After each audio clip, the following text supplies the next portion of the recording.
The year is 1938. The camera pans through the darkness of space, stars twinkling in the distance. Suddenly, a small rocket flies into view, heading towards Earth. A young couple, Jonathan and Martha Kent, work on their farm. Suddenly, they see the rocket crash in the distance. Jonathan says, "What in tarnation was that?" Martha says, "I don't know, Jonathan, but we need to go see if anyone's hurt." They hop into their truck and drive toward the crash site. The rocket has crash-landed in a field. Jonathan and Martha rush to the scene where they find a baby inside. Martha says, "Oh, Jonathan, look at the poor thing. We have to help him." Jonathan says, "I know, Martha, but what are we gonna do? We can't just take him to the hospital. They'll think we stole him." Martha says, "I don't know, but we can't just leave him here." They decide to take the baby home with them. Jonathan and Martha know they don't have the means to raise him. They decide to leave him at the orphanage. However, they keep the rocket hidden in their barn to avoid questions or troubles for the boy. When left at the orphanage, they simply name him Clark Kent. Years pass. Now a young boy is playing baseball with the other children. He hits the ball so hard that it flies several blocks away.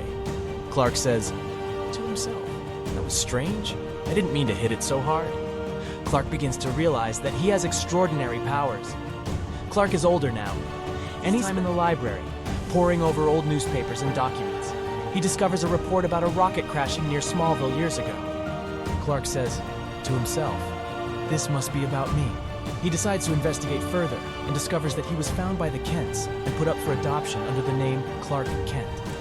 Clark arrives at the Kent and knocks on the door. Jonathan and Martha answer. Jonathan says, "Can we help you, son?" Clark says, "Yes, my name is Clark Kent. I think you might know something about me." Jonathan and Martha are surprised to see Clark again after all these years. They invite him in and explain how they found him. Martha says, "We always wondered what happened to you after we gave you up for adoption." Clark says, "I've spent years trying to find out who I really am. And now that I know, I want to stay with you for a while to learn more about myself." Jonathan and Martha are hesitant at first, but eventually agree to let Clark stay for the summer. Clark says, "Thank you." As Clark settles into life on the farm, he begins to work on his powers in secret, while also learning valuable lessons about morality, justice, compassion from Jonathan and Martha. Several summers have passed. Clark is standing outside at the farm. Jonathan and Martha are behind him. Clark says, "It's time." Martha says, "We understand, Clark. Just promise us you'll be careful." Clark says, "I will, Martha. I'll be back to visit soon. You're the closest people I've had for parents. Thank you." Jonathan and Martha hug Clark tightly before he walks away from the farm and into the distance. We arrive to Metropolis. Clark is walking down the street, carrying a backpack. He stops at a newsstand and picks up a newspaper. He reads the headline, "Intergang terrorizes Metropolis once again." Clark looks at the paper, determined.